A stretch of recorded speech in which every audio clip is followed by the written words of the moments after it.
Hello, Vol Nation. Welcome to another episode of Believe in Tennessee Football. I'm your host, as always, Kyler Curvison, joined with Reed Bacon. Got another great one for you guys. We're talking about SC Championship game. What we saw, what we thought was going to happen, and what didn't happen, and how this college football playoff is going to play out. What is it going to look like moving forward? And we also talk about the bowl game we just got, Music City, here we come, and what that means for us moving forward into the future and how we think we're going to do versus Purdue. And then also a little bit of recruiting talk about some of the guys that have committed to us recently and what positions we really need to look at going into next season. So another great one for you. Let's jump into it. By the game. Snap. The kick is in the air, and the kick this time is no, sir-ree. No, sir-ree. Final score, Tennessee 20, Florida 17. Pandemonium reigns. Loads up, fires long for the end zone. The pass is going to be caught. Tennessee wins! Caught by Tennessee to one Jennings. Jennings makes the catch in the end zone on the Hail Mary. Down at the 35, to the 40, to the 45, to the 50, to the 45, to the 40, to the 35, 30, 25, 20, 15, 10, 5. What did he do? All he did was score. Joey Pence, touchdown on play number 1. Okay, so before we jump into the podcast, got to shout out our number one sponsor, betonline.ag. You got to go there to bet on any games. Listen, football, full swing. We're getting into bowl games. We're getting into college football playoffs. It's getting a later half of the NFL, maybe some playoffs coming up. Basketball's in full swing. NBA, college basketball, now just starting up. To make all those games more exciting, you got to bet on them. Put some money down. It really gets the adrenaline going. So for stats, for odds, for spreads, everything that you need, betonline.ag is the place to go. Right now, they've just updated their desktop version of their website, so it looks brand new. So go there or on your mobile device, and when you sign up, you'll receive a 50% welcome bonus on your first deposit if you use code BELIEVE50. That's BLEAV50. So make sure and use that when you first sign up, and you receive that 50% welcome bonus, which is just, hey, it's extra money. Why wouldn't you do it? So head on over to betonline.ag. It's the best place to do any bets. It's just the best sports book out there. So go on over. All right. Welcome in, everybody. Got a lot of news going on in this podcast. Got a lot of stuff that just happened over this past weekend. College football playoffs, SC Championship. We're in a damn bowl game. But first, and most importantly, Reed, how are we doing, bud? We're bowling, baby. This is bowling season. I'm doing great. This is another episode of Where in the World is Reed? So I am now doing a podcast from a hotel room in Plymouth, New Hampshire. The population size of Plymouth, New Hampshire is 7,000 people. And people say, why are you in Plymouth, New Hampshire? Where it's like 20 degrees outside. So yeah, I was gonna ask, like, what's with the beanie you got on? Well, the beanie's just because my hair's all like jacked up. It'll probably come off it. That's not that bad. It'll probably come off at some point. But I just had bed head or like beanie head, which actually they're not called beanies, they're toboggans. But I wanted to say toboggan, but I thought, who knows? There might be some northern listeners that would give me a hard time because my dad was originally from Michigan, and he hates it when we say toboggan. So Ariel, my lovely, fantastic girlfriend, who I'm up here visiting, and the reason she's up here is because she's a nurse and she's doing a travel contract, nursing travel contract. It's great. Like if I promise you, I wish I could be a nurse because the opportunities you get to go and help other areas, see other areas, and the money that you make. Oh goodness, it's nice. Well, hey, I don't know if you want to deal with all that pus and crap, literal crap you have to deal with as a nurse. Oh, I know. They're the greatest of the greatest. They really are. Like, they're special. And that's what she jokes about. She's like, Reed, I don't think you'd be able to handle some of the stuff. And the thing is, like, I could do it if it's like a family member or a friend. But then, like, yeah, taking care of someone random, it would maybe be a little bit more difficult. But I one time called it toboggan, and she was like, what are you talking about? And she's like, a toboggan's a sled that you slide on the snow. And I was like, no, you're not, you idiot. Like, what are you talking about? So anyways, I'm up here. And I want to start by saying this, and this is no joke. This is no exaggeration for the podcast. So I flew into Boston. When I land in Boston, I go through the gate, I go through the airport, and I get on the bus to get to the rental car place because I need to get a rental car because I'm driving from Boston to Plymouth, about an hour and a half, 2 hours. Definitely the first team I saw, but the shirt, and I'm always on the lookout for what NFL teams I see. Obviously, there's going to be Patriot stuff up here in New England. But I'm like, who else do I see? I kid you not, when I get on the bus, I turn around, and there's a gentleman wearing a long sleeve, like dry fit zip up with Tennessee. And I was like, wow. I was like, that's hilarious. Like, I'm in Boston. The first team I see besides the Patriots is University of Tennessee. I was like, that's hilarious. And I wanted to snag a picture of it, which I got a decent picture of him without him knowing. But all you could see was the orange. You couldn't see the power T because the way he was sitting on the bus. So now I kid you not. This guy writes a blog in his meantime, and he's like, this weird dude is taking pictures of me on the bus. Yeah, exactly.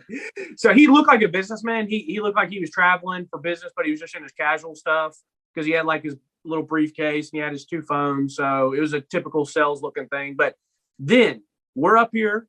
And they have a little D3 university here. It's a nice little school, Plymouth State University. We're driving around the university just looking at it, and no joke, out of nowhere, I look to my right, and a guy has a Henley on, not a Henley, but a flannel, but it's not buttoned. And underneath it is just the typical orange with it saying Tennessee in white. And I stopped the car, and Ariel was like, "What are you doing?" I stopped the car. I was like, "Oh my gosh, the dude's wearing a Tennessee shirt." So I've already driven past him a little bit. So I start to like put down the window, but I have to put down the back window because we're already too far. And I'm like, hey, I was like, are you a Tennessee fan? And he's like, what? And he takes his earphones. I was like, hey, Tennessee shirt. I was like, are you from Tennessee? He's like, no, I'm not from Tennessee. I was like, but you're a Tennessee fan? He's like, oh yeah. He's like, I love Tennessee. And I was like, let's go Vols. And then I drove off because we had a car behind us. And I drove off. I was like, I wonder why he's a Tennessee fan. Like, I really wish I would have known. Ariel was like, Reed, give it a rest. Like this guy's like, this college student's like, who is this weirdo stopping the car? So no joke, the 2 teams I've seen are UT Vols, but I did see very randomly a girl at CVS today wearing a University of South Florida. So I've seen 2 UT stuff, 1 South Florida, and no other colleges. Yeah, So, you definitely do seem like a crazy person yelling at random people. Hey, what are you wearing orange for? Are you a Disney fan? Hey, you're like a dang dog with his head out the window. Hey, what are you doing there? Hey, are you wearing orange? Hey, what the heck? Hey, that's funny you say a dog with his head out the window. Because the other thing Ariel gets mad at me about is when I like every time I see a dog, I go up and like play with them. I'm like, who's this? Who's this cute boy? So, all right. But anyways, I'm excited. I'm excited to hear about. We're going to start. So for everyone listening, we're going to do a little bit of the SEC championship.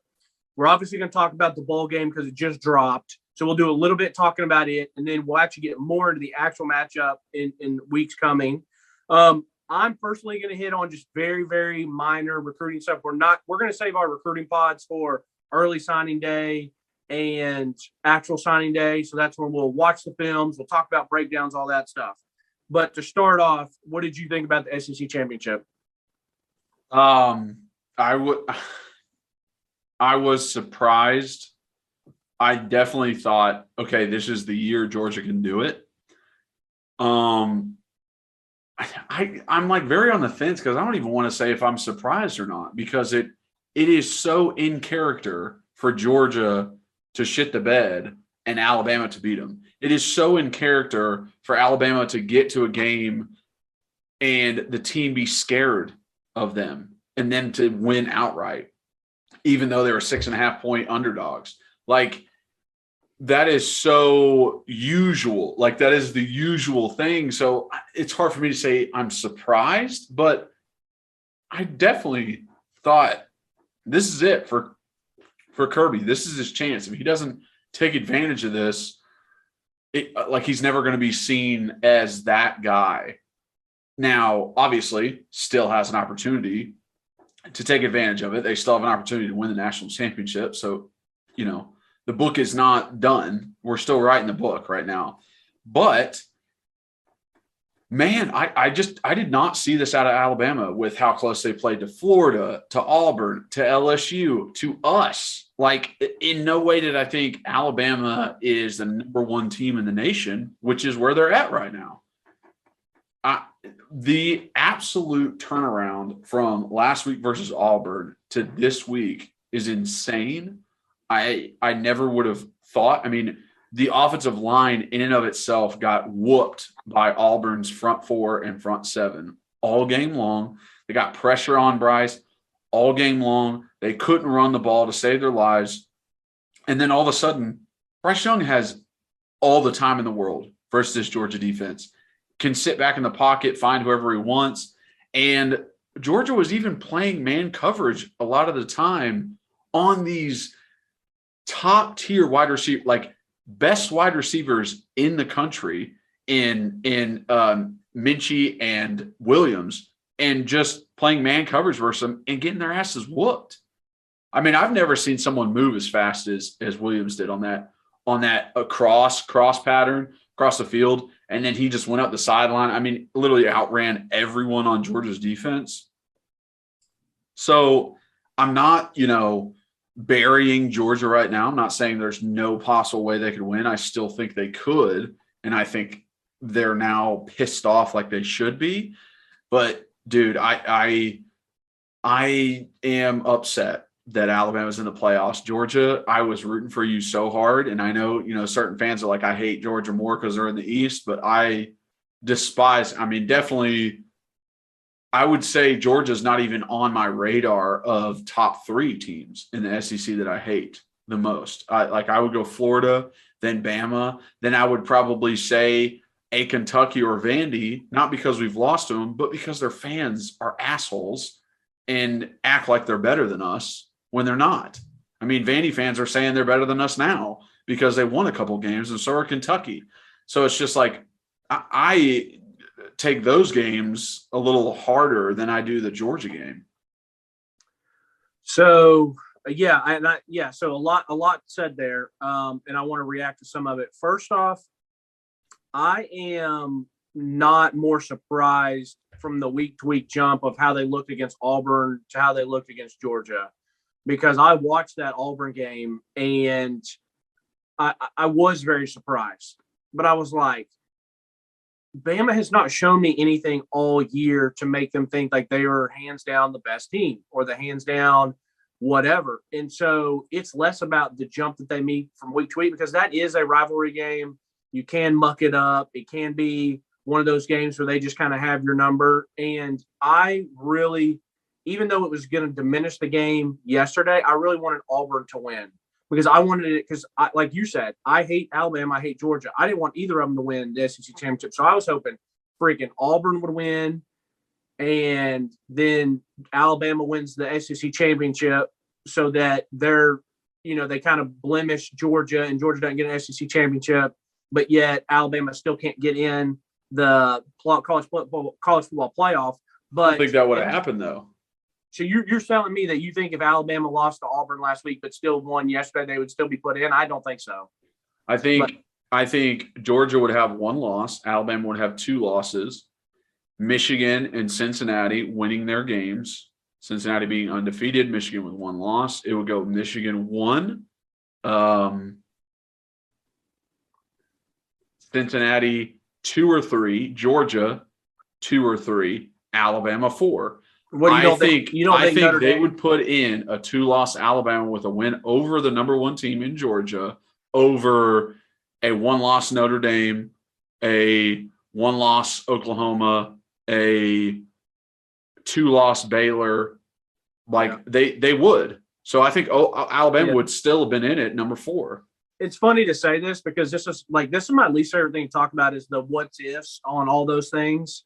So like I really don't care, but because I hate talking about all those. But and I'm not saying that to say like you bringing that up because I mean you're probably right. Like we won't ever know. My point to all that was I'm more surprised at how Bama won yesterday because of the whole season, not just because of how bad they looked against Auburn. But the thing about it is, now that I really sit back, it's more about Georgia than it is Alabama. Truly, it really is. Like Georgia just didn't play anybody all year, and I did think about it yesterday when I was looking at the lines and stuff. I said, you know what? I haven't really heard anybody talk about it, and then finally, I think it was on Game Day, whoever mentioned it. But Georgia, maybe it was a podcast I was listening to, but like Georgia had a very difficult time beating Clemson, and Clemson's not very good. And they've had a very difficult time beating them first game of the year. And the only reason they beat them was on a pick six. So, like, who's their best win against Kentucky? You know what I mean? So it's like Georgia, I think, was the beneficiary of us just not knowing. I say us as in, like, just college football fans. Like, we all knew the SEC East was down, but, like, you kind of want to be like, well, Georgia is winning, and they are winning pretty convincingly. But to wrap it all up on that, I think what we saw yesterday was more like, yeah, Georgia's just, they were overrated and Georgia does what Georgia does and choke and Kirby does what Kirby does. Like I said in that tweet I sent out, like that I took that picture legitimately on that game because I was like, and it's the same thing I said a while back when we were doing a podcast, I think in the summer before everything started. I said, I don't trust Kirby Smart.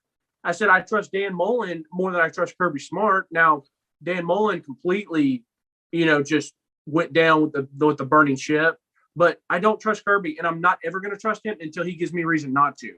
And so the other thing about all this is too, like as a Georgia fan, as a Georgia player, like, hey, but it's okay. We still have everything out in front of us. Let's still go win a national championship.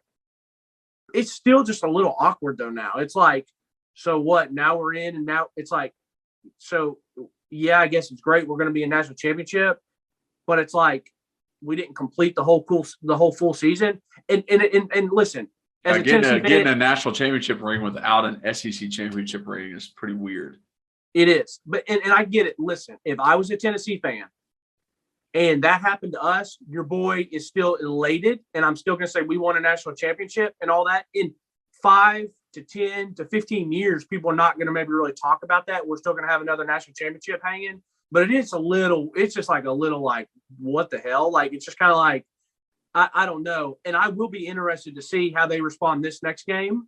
And I'll be see, and if they win it, if they do get the rematch against Bama. But I'll tell you this thing, though, what's great about this year is there's just not one dominant team. And so that's why I'm excited to see kind of what happens. But Georgia was just overrated. And I still don't think Alabama's that great. Like that Alabama team that played yesterday is nowhere near some of the Alabama teams in the past 3 to 5 to 10 years. No. And the funny thing is, you're talking about those receivers. Those receivers aren't even as good as the receivers they had last year in Waddle and Devontae Smith. I mean, so like they're good, but they still weren't even as good as the other guys. Yeah, I think you're right in the fact that Georgia wasn't necessarily tested. And they almost had like a very easy road where they got Florida once they had started to fall off. That's when they played them. They played against their best win, like you said, Kentucky, against a team that can only run the ball, and they aren't, two-dimensional, a very one-dimensional team. And then beating us, which, first-year head coach, we're just trying to figure ourselves out. Yes, we have an explosive offense, but we don't necessarily have the 4 and 5 stars that they have. So it almost like set up perfectly for them where you play Clemson first game of the year. And in those games, anything can really happen because teams are still trying to figure themselves out. So I agree with you in that way. I think, what you said about the wide receivers, yes, they're not as good, but I feel like this Georgia defense being as dominant as they were supposed to be and letting up as many points as they did is very like, were they too high on themselves? Were they just like, oh yeah, like we can cover them one-on-one. Who gives a shit who they are? Or it's like, hey, understand the talent of these guys and set up some zone coverages, set up some safety help, like do things to help yourself. Because I think like when you get in your head, like you're better than everybody else, like it's a disadvantage in some instances. Like that's why Nick Saban always talks about like the rat poison. Like he doesn't want the rat poison to get in where people are like, oh, Alabama's the best. They're so good. No one can beat them. Da, da, da, da, da. And I think that got into Georgia where they're like, yeah, I can play man coverage versus these guys. It's like, no, you can't, dude. Like, be humble for a second. Realize what's going on. Yeah, you can play man coverage sometimes, but not the whole game, and not in important downs. Like, give yourself some safety help. Like that's where I'm like, what were you guys thinking in that moment? Like, I don't care who it is in the NFL when someone is playing the Packers, they are paying attention to Devontae Adams. No matter what team, what defense, what corner you have, you're paying attention to Devontae Adams. So you should treat it the same way when you're playing against an opponent. It doesn't matter who it is. Who am I paying attention to on their offense? And I just don't think Georgia necessarily did that. I think they played it like they played against Kentucky. They played it like they played against us. And that's Alabama is not the same team. Yeah, I think it's that fine line, like what you're talking about, is that fine line of confidence and cockiness, because you got to be confident, because if you don't have confidence yourself, nobody will. So I don't care what you're doing. You better be confident.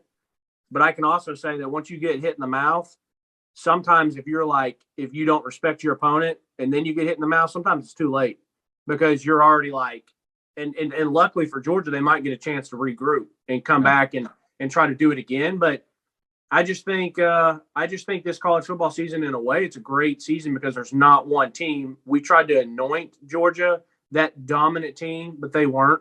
And another thing that really changed the game yesterday was like the quarterback play. Like Bryce Young's just a hell of a lot better than Stetson Bennett. And we can always talk about, and we'll get into this in the upcoming weeks and months, about recruiting. And I'm getting a little, and I'll jump into this later, I'm getting a little annoyed with some of these UT fans I see on Vol Twitter that are like, talking about all the recruits, and no disrespect to any of the recruits, because I'm not saying I necessarily said that you have to have all 4 and 5 stars, but we're signing these 3 stars, and we're, competing with, Eastern Kentucky, or I mean, not Eastern Kentucky, Western Carolina, and maybe like Mississippi State, and some of these other schools, and that's fine. And these guys might be ended up being good players for us, but it's like some of those still matter. Like you still have to have the 4 and 5 star guys. And I'll get into my whole theory about that. And I saw these people on Vol Twitter that were like, I'd take a 3-star with Hard any day than the 5-star. Yeah. But like I've mentioned on here, we could get some of those 5 stars that still care and still have heart. Like it was Williams, the receiver for Alabama yesterday, that video, him coming out and him running down on the gunner team and making a tackle. I mean, dude's just a freak athlete. And so if you have him on your gunner team, just imagine what else you have your other players doing. So yesterday came down to Bryce Young is a better quarterback than Stetson Bennett. And the other thing is, too, like you said, besides that, the number 2 thing was Alabama's offensive line, like you said, was atrocious. But they manned up yesterday in that vaunted defense and front 7 and D-line. They couldn't do anything. And Bryce Young sat back there all day. And those are the 2 things that ended up winning the game. So that gives you a little bit of recruiting, because they had the better quarterback, and it also gives you a little bit of coaching. They had the better scheme and the better matchup, or better scheme and better fits and better ideas going into the game. And that's why, because Nick's better than Kirby. So yeah, I agree with you about the quarterback for sure. I think the scheme, yes, straight on. That's kind of what I was saying, where defensively you got to adjust to a better team that you're playing. Yes. I think that over this month that they have and the semifinal game that they need to get JT Daniel prepared.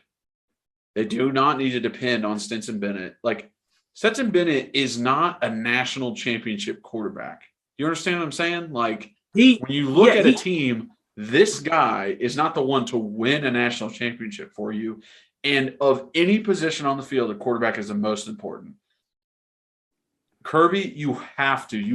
I know you're defensive minded, but you have to get your 5-star that's sitting on the bench ready for this game. That sounds like a call I would be hearing on like a Georgia fan radio sports talk. And I hear you, but I'm going to trust the coaches. Like, if he's been sitting on the bench all year and it was the whole injury thing, and then he come back, like there's something going on. There's something amiss with him. And the other thing is too, is like Stetson Bennett is good enough to win if that defense was as legendary and as good as people thought they were going to be. As long as he could game manage, not turn the ball over, run. But I agree with you, that's not who their defense is. So he probably isn't good enough to win them a national championship. I equate it to, and everyone loves to say this in the NFL, is like your quarterback is a game manager, not a game winner. Yeah. Stetson Bennett is an amazing game manager. Doesn't really turn the ball over a lot. Can give you a few, nice dink and dunks here and there. Is good on play action. Depends on the running game. Has a great defense. It's just like, but that's not that is not what you need once you get to where you're going. Like you need something a little bit more than that. Where it's like, I got it. Let me say, you need the guy that can drive you 86 yards in 2.5 minutes. Yeah, I know. Yes, I know. Yeah, and it's like with I think it was San Francisco who had Alex Smith forever, and it was like Alex Smith was a guaranteed like one touchdown, 225 yards passing, maybe like 15 yards rushing every game, but they had a good defense, so they were a good team. But in no way was it like, oh, Alex Smith is the same as Aaron Rodgers, is the same as Peyton, is the same as Tom Brady. He wasn't. He was just there and could do what he could do with what he had, where he got a concussion, got taken out, and then Colin Kaepernick came in and teams are like, wait, what the hell's going on? Like, this guy can run? I don't know how to stop him. And it's just like that's why I'm just – well, it's the same thing that happened in Kansas City when Patrick Mahomes took over. Yeah, exactly. I know. Same thing. So that's why I'm like, yes, at the moment, Stetson is doing what he needs to do, and maybe you don't want to mess that up for your team chemistry, but this is the game that tells you, hey, he did mess up. Hey, he did throw a pick that really hurt us. Hey, maybe he's not the quarterback, because every other game before this, they've been blowing teams out. They've been winning by 30, so there was no need to question anything, which is sometimes why it's better teams lose in the beginning, because now they start questioning stuff. Now they start thinking about stuff. When you're all comfortable, you don't think about how you can get better or what you can do to improve. And now Georgia has that, and that's why I think they need to set up for JT Daniels, because Stetson Bennett is not the answer for a national championship team or moving forward in the future. Yeah, but don't you think that the coaches, if they thought that, they would have had JT Daniels ready weeks ago? No, what's the point? What's the point? You're blowing out teams by 35 points. What do you mean, what's the point? If you think he is the best quarterback on the team, he should be playing. You're not just going to leave him. You're not going to save him for when you really need him. No, if he's the best player, he's going to be playing. And I know. I'm not saying they didn't see him or they didn't realize that he was the best player. I'm saying they got very comfortable in winning with Stetson, and we're like, oh, we are winning games and doing well with him at quarterback, so why would we change it? Not thinking hey, maybe we should change it, or is this the best offense that we can have with Stetson there? I think it was just our defense gives us three turnovers a game, and we have great field position, and our special teams are great, and we score a lot of points. And there was no interceptions, bad plays, bad reads, bad just leadership by Stetson, where they were like, oh, get him out. Okay, that's fair. Yeah, that's fair. Because I guess that's fair, because in season, you're not going to be having a competition battle during practice. It's very much you're implementing game plans for that week and how you're going to attack that team. You're going to rep your normal stuff that you're comfortable with. So that's fine. Meaning, if he'd had a one slip-up game, maybe they're like, all right, we'll give JT a chance. And then all of a sudden they're like, holy crap, he is much better. I see what you're saying. So I don't know. I think it's going to be fascinating, and how Kirby and that team responds. I really am, because I'm not even – they play Michigan first, right? So, I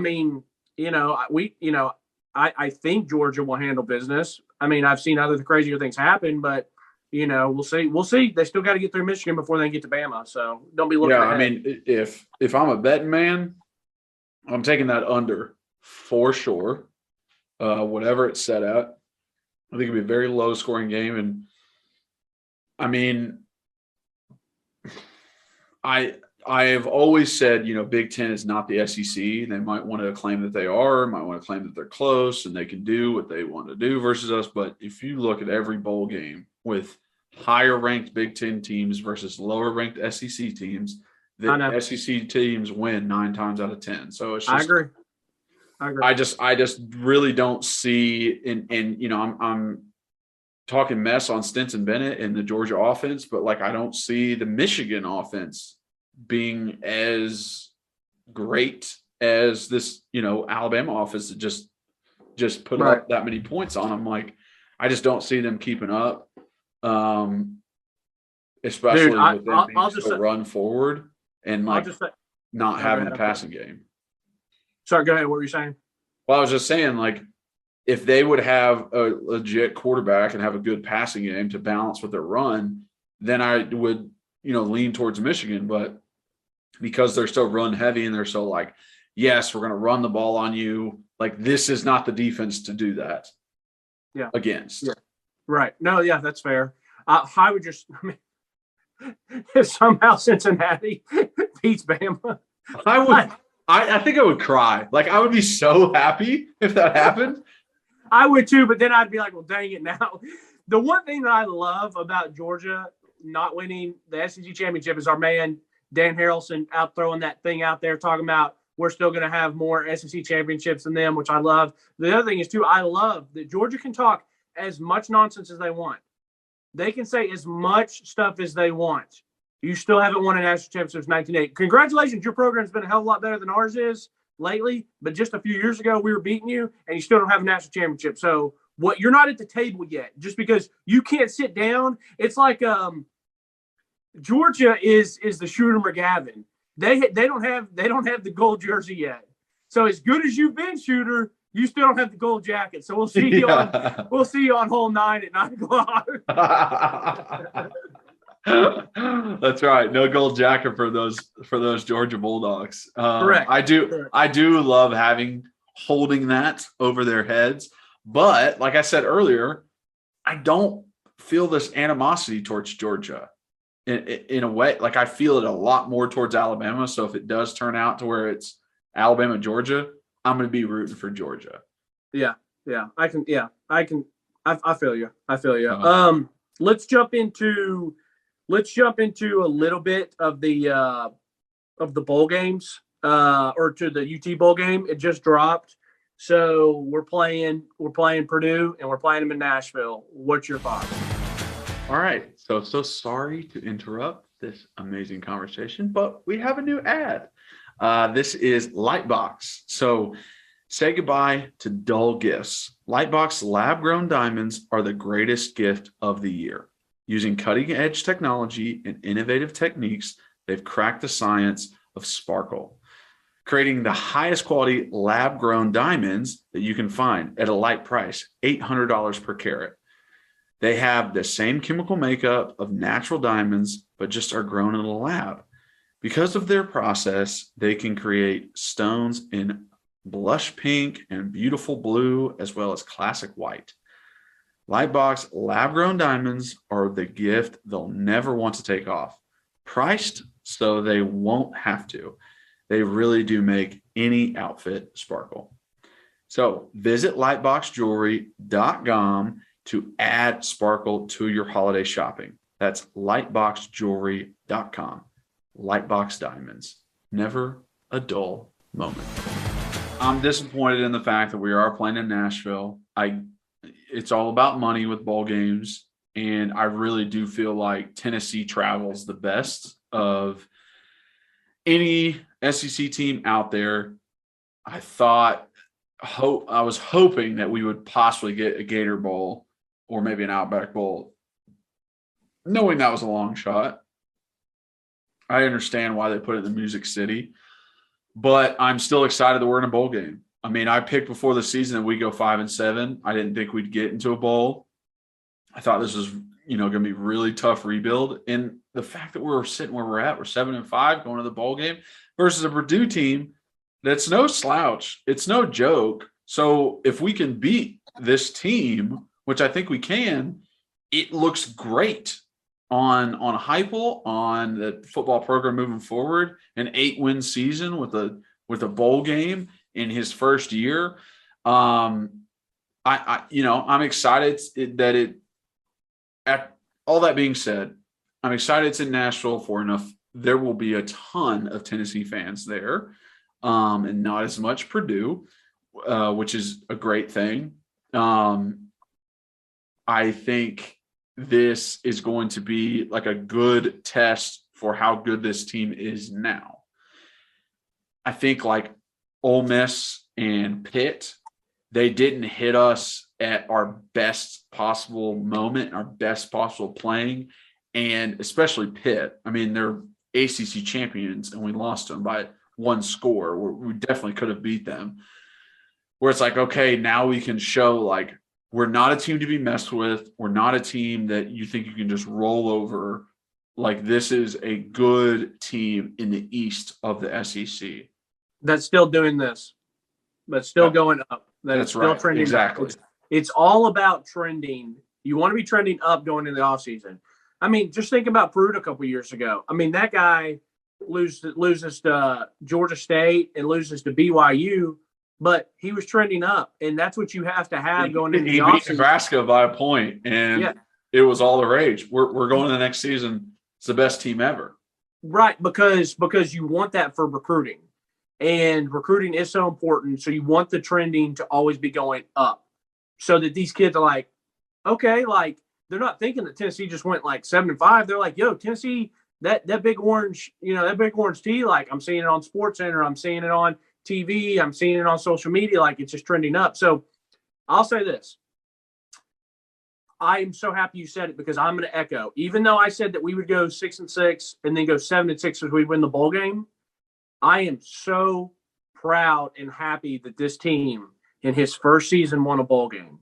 And I cannot wait. I don't know when we're going to do it, but maybe next week. And I'm going to put in a lot of time and a lot of stuff, but I want to do a complete season recap where we look at all the games. But I'm just so proud of this team. I'm so happy and excited for those kids. I'm happy to have the coaches that we have. And so, saying all that, I could not be happier. Yes, I wanted to go to a Florida Bowl. I wanted to go the Outback Bowl. Listen, I get it. They got Arkansas and Penn State. I would have loved to have played Penn State. But I get it. They got Arkansas. Arkansas, has better. James Franklin. That's SOB.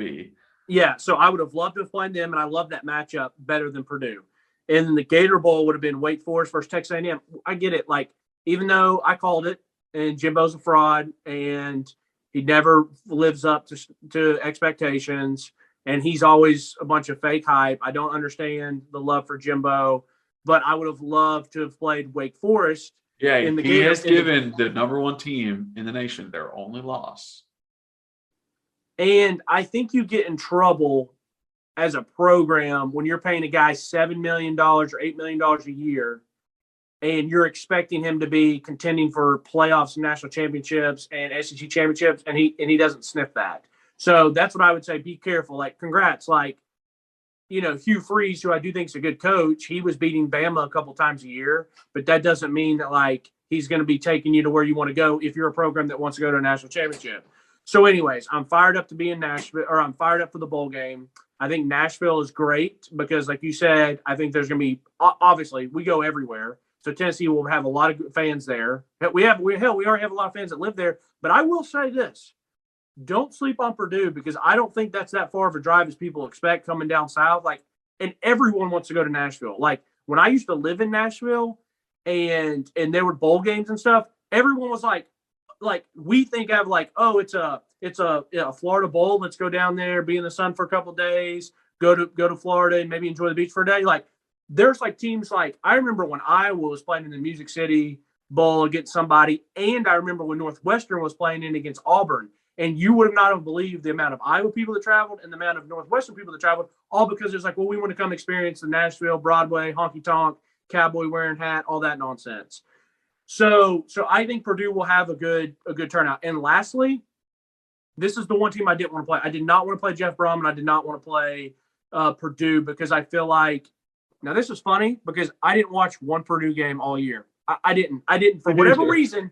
For whatever reason, it just did not. And I'm not the type that like, oh, I'm not going to waste time watching Purdue. It just didn't happen to where they were on TV and I started watching them. Hell, there's a bunch of just teams that I'll watch because I just love watching football and if they're on TV or obviously if I've gambled on somebody, I just didn't catch them. Now, obviously, they had their big win against Iowa, which is, Iowa's overrated. They have good defense, terrible offense. And then they beat Michigan State. Michigan State's a little bit overrated. They obviously have a better front seven than they have a back, defensive backfield. And so I think that's what Purdue took advantage of. But I feel like this is a lot of us playing us because I think Brom is a good coach. I think they're going to score. I think so. I'm a little nervous because I just want so bad to have that continued trajectory of the offseason and to capitalize on that. So do I have faith in the team? Yes. I wish it was against somebody else because I think, the one thing about Purdue is they're probably going to be Dr. Jekyll, Mr. Hyde. I mean, that's why they only lost, it was a 14-point game against Notre Dame. That's respectable. Then they blow out Iowa. Then they get blown out by Wisconsin. But then they come back and rally and win by 11 and Michigan, against Michigan State. So it's just like, what team are you going to get?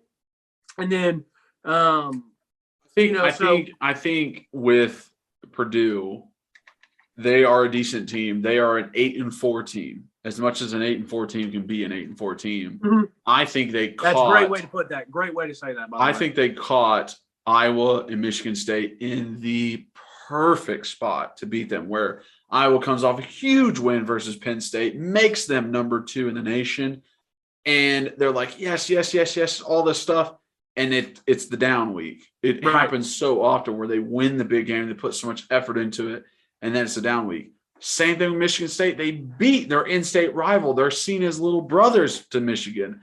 They finally beat them. They finally get ranked in the top 4, top 5. They're number 3, and letdown spot. And Purdue is there to take them out. It just lined up perfectly for Purdue with those 2 wins. I don't think those 2 wins solidify exactly who they are. I think more of the fact of like losing to Wisconsin, a close game with Minnesota, losing. I think they lost to Minnesota, didn't they? Yeah, I think they did. Yeah. But 20. Those are more games where you see like, okay, this is what the real team is. Right. I'll say this. I think we run the ball at him. I think that's what Heupel's going to want to do. I think he's going to want to go in, and I think he's really going to want to establish the run and see if we can against them. And so, I don't know if I've heard Cade. Is Cade playing or is he foregoing the bowl game and going to go to the NFL? Has he announced anything yet? Because I'm not going to be surprised if he doesn't play. There hasn't been anything yet, but my feeling is with his injury, I don't know. The fact that he is hurt, I mean, he didn't even dress for the last game. I don't know if he's going to even be able to play. I think he might have to miss just because of his injury. But there is a side of it where, and I mentioned this last podcast, you aren't seen as a good player if you're injured a lot. Like, people don't like guys getting injured all the time. And, best ability is availability. This would be a game where he's like, oh, I can come back from injury. I can come in and play and win and play very well and show all you NFL recruits and scouts, hey, I'm still a great player. Like, there's no doubt about that. And I can come back from injury and this is nothing. I don't really have this kind of issue. So I don't know. I brought him up because I was saying we want to pound the rock, and I think he's obviously a huge key to that. So that's why I brought him up. And the last thing I'll say that I've heard people talking about, I was really happy to see Vol Nation rally around Alontae Taylor and give him his kudos and give him his round of applause. Like, I could care less if he plays in the bowl game because he didn't leave. Even though I said it last pod when we were talking about senior day, he's had some up and down times. I will always respect him for the energy, passion, effort, toughness that he played with. And he kept coming back every Saturday and strapping it up and giving his all for Tennessee.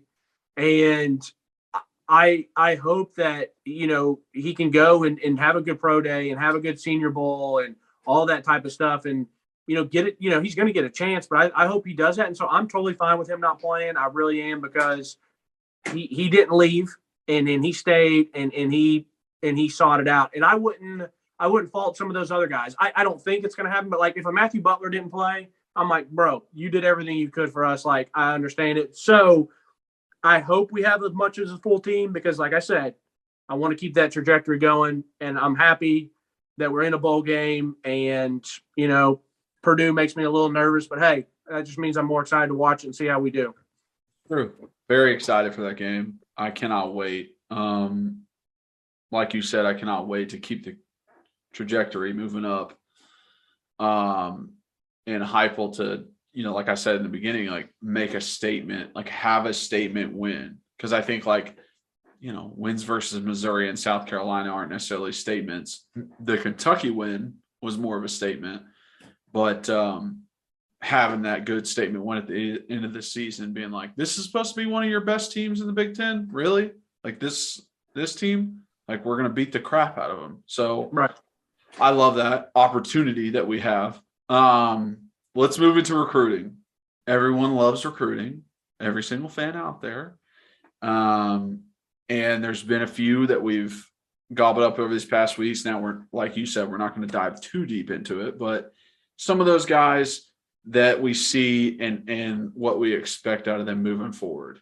Honestly, for me, I'm going to talk about probably just one person right now, potentially two.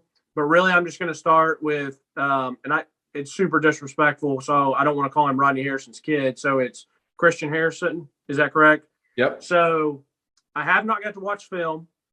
I haven't got to look into a bunch of stuff. I think I checked his offer list, but I've been looking at a bunch of offer lists, some of these other kids, and it looks like his offer list was pretty good. It was decent. I was surprised by it, honestly. I thought it would be more of the top tier teams. I think there was like a Florida, a South Carolina, maybe like one Big Ten team, but with his name being who he is, you expect the higher teams to just, you're going to look at him because of who he is, because of who his dad is. So I would expect his offer list to be a little more top tier. But in no way is it bad. In no way is it look like he's not getting recruited by big guys. Right. And so I'll look at that. Like I said, I'll look at his film. I think I did watch a very brief of his film, and I thought what I saw was good and fine. I think there was a couple even plays where he was on offense, which was cool to see because he was straight up corner, and it looked like they left him out on the island a lot. Yep. And this is terrible to say, but it is what it is. Like the fact that we did land him and that publicity that we're going to get because of who he is and Rodney Harrison's kid, and you got Rodney Harrison maybe tweeting out him with pictures in the tee, and I mean, and different stuff. Like it just once again it helps that trajectory. And I'm not saying that Rodney Harrison's going to go on NBC, his NBC gig. That's a great gig and Sunday night and all that stuff. But he knows a lot of people in the football realm, whether it's college or NFL, and he's been around it a long time. So anytime you can have a guy like that is supporting your program, it's a plus. Now, for the kid's sake, there's usually one of two things that happen with players and like the nepotism and stuff like that. And a lot of people are like, and I listen to Chris Long a lot. I love his podcast. And he always talks about like growing up as Howie Long's son. Like, yeah, people think might be sweet and awesome, and it is, but there's also a lot of pressure that comes to it. And so I think a lot of those kids that do that, they grow up a lot quicker. And they also usually have that hard work, good coachable kid, usually probably pretty smart, like just a good, solid player and a good foundation that you want to have. Is he going to come here and be a shutdown corner? Hell, I have no idea. But I probably would bet money on the fact that Rodney's going to have his kid as I used to always talk about Amari Rodgers because I knew Amari, at least I was around him enough personally that I could see him. Amari was carrying himself as a professional athlete since he was like in middle school. Like just how he carried himself, how he acted, how he worked, like he's just a mature dude. And that's what I feel like when you get a kid like this, like I would be very shocked if Rodney has not instilled in him stuff that I know like our parents maybe instilled in us, or like, people were raised well. They came from a good background. They came from a good family, which that stuff doesn't mean you're going to be a good football player. It can only hopefully help. And so that's why I was happy. I was like, listen, I'm glad to get the publicity from that, have a good guy like that around the program. You have no idea what other NFL kids, other NFL, ex-NFL players' kids might look at us now because of Rodney. You never know. So I think it's just a good plus. Real quickly, the other one is Joshua Joseph, I think. And I haven't looked at anything about him yet, except for I'm going to be a lame-o and say I love that he's a 4-star. But the main thing that I love is that he's an edge guy. Because edge rushers are damn important, man. They're one of the most, besides quarterback and offense, and quarterback, offense, defensive line. Those guys are the most important. And so the one thing that I'm getting a little annoyed about with Vol Twitter is like every receiver that goes in the transfer, every receiver and running back that goes in the transfer portal, they're like, oh, let's go get him. Or every commit that's like a 3-star or whatever that used to be a receiver or a running back, like, oh, come to UT if you want to be great in this offense. Like, guys, those are the people we really don't need. Like, yeah, it'd be great if we have them, but you guys need to open up your eyes. Football is always going to be won and lost in the trenches. Like I said, I will continue saying that for as long as we do this podcast, and I'll say it when I'm talking sports for as long as I live, even if I'm talking to some random guy at a gas station. It's won and lost in the trenches. So I don't get excited when I see a 3-star wide receiver because I just don't feel like we hype them necessarily like we've got it. I already felt like we had a pretty good wide receiver core with Squirrel, Cam Miller, and Chase Nimrod. Like, I was happy with those guys. I was fine with those guys. Now, if we pulled in some 4 or 5-star, okay. But, like, I want some offensive alignment. I want some defensive alignment. I want some edge guys. And that's why I was happy to see him because he's an edge guy. And obviously, I know that we just had the number 1 recruit in the nation, number 1 JUCO in the nation, which is hilarious. He calls himself Thanos. But, like, he's a D lineman. If we could somehow get him, and I'm hearing whispers that the whole Walter Nolan thing isn't over yet, and that was before he committed. I mean, that was before he came to an official visit this week. Obviously, I was talking to people, and they're like, listen, that thing is far from over. Are they right? I don't know, but I hope they are. So, anyways, that's all I have for recruiting. Yeah, and I agree with what you're saying because if people can think of it from this point of view, you can scheme a wide receiver open on a route. You can get him open on a route versus a certain defense versus a certain down and distance and say, hey, usually on 2nd and 8, they run this defense. So I'm going to run this route concept, and it's going to get my slot receiver open on a post, and we're going to have a touchdown or a big gain out of it. With offense and defensive line, you can scheme to get 5 guys blocking 5 guys, but it's still one-on-one. It is still him beating you or you beating him on every single snap. It's not like that for wide receivers, for DBs. In zone, it's literally not like that. If you play man coverage, yes, one-on-one. But if it's zone, which teams do half of the time, it's not like that at all. It's not a one-on-one matchup. It's scheme matchups. Same thing for running backs. It's scheme matchups. How many guys in the box? How many guys you have blocking versus the defense? Then you know that you only have the safety to beat as a running back. As an offensive lineman, as a defensive lineman, every single play, you have a one-on-one block versus a guy you're going against, whether it be a pass, whether it be a run. Sometimes you have a double team if you're an interior offensive lineman, but then you have to get off and block a linebacker. You don't get to stay in the double team. It doesn't get to be 1 versus 2 the entire time. You're going to have a one-on-one matchup every single play as a defensive lineman and offensive lineman. That's why I think it is so important to have good guys up front on both sides of the ball because there are one-on-one matchups all throughout the game, and that's what causes teams to win and teams to lose. So I'm completely with you on that sentiment. Let me put it this way. We didn't lose to Georgia because of wide receiver or running back play. We didn't lose to Alabama because of running back or wide receiver play. And that's why it's the most important. So we'll see what they continue to do in the in the transfer portal and recruiting. And like I said, we'll dive into that much deeper. But I just give me some big Huskies, give me some edge guys. I know you had a little something going on, but did you hear what I said by any chance? Yes. Yeah. So anyways, that's all I have to do to honestly wrap it up is, like I said, we didn't lose Georgia because of wide receivers and running backs, and same thing with Bama. Yeah. So. Sorry about that. I will keep it in the pod because it is funny. My wife is cooking right now, pizza night, and she walked in with dough all over her hands and we're like, I don't know if this is going well. I think Eric, might need some help. Hey, well, Ariel walked into the hotel room and she was trying to be like super quiet. But hey, I love talking with you. I love hearing what you had to say.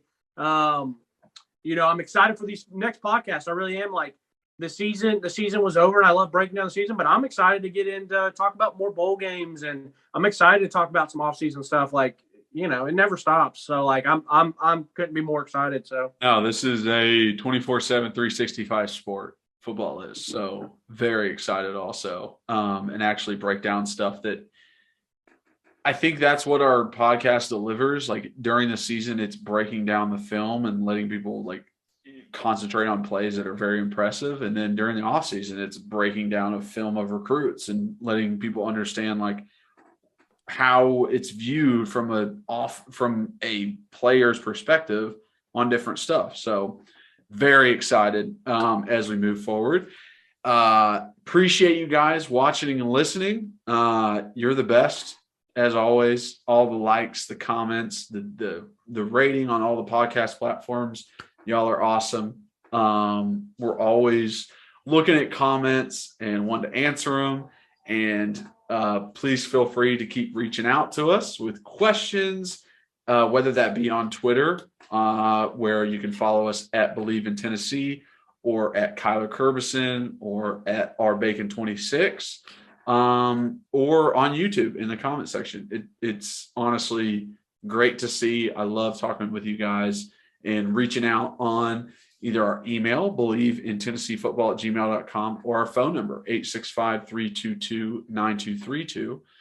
And follow us. I have Instagram and Facebook, same at Kyler Curbison. And continue to reach out, continue to support, continue sharing as much as you possibly can. Let other people know what podcast you're listening to on Wednesdays. What podcast you listen to Wednesday at work when it comes out on Spotify or Apple. What podcast you're watching on YouTube after work when you get home and you're cooking, or you have some time when the kids lay down. Let everyone know who you're listening to, and that's Believe in Tennessee Football. Thank you guys so much, as always, for the support. And as always, go Vols.